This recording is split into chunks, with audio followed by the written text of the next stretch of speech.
Zian Lim handa ng bakuran si Kim Chiu kay Paolo Avellino. Tila bantay sarado nga itong si Zian Lim kay Kim Chiu matapos ang balitang nagiging close na nga ang actress kay Paolo Avellino dahil sa kanilang sunod-sunod na projects.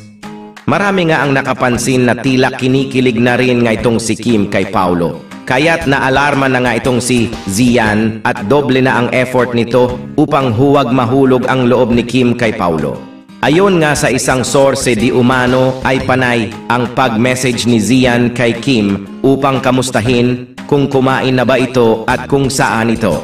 Bagamat wala pa namang kumpirmasyon kung totoo ang balita, maraming Kimchi fans ang natutuwa dahil going strong pa rin ang kanilang paboritong celebrity couple.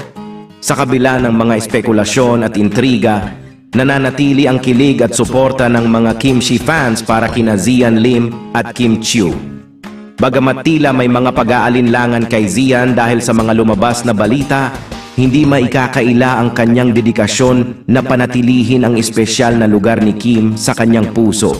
Sa pagbabantay ni Zian kay Kim, ipinapakita niya ang kanyang pangako na ipagtatanggol ang kanilang pagmamahalan. Sa kabila ng mga hamon ng showbiz, ang Kimchi ay patuloy na nagbibigay inspirasyon sa kanilang mga tagahanga na umaasa na ang kanilang paboritong celebrity couple ay magpapatuloy sa kanilang masayang paglalakbay sa mundo ng pag-ibig at tagumpay.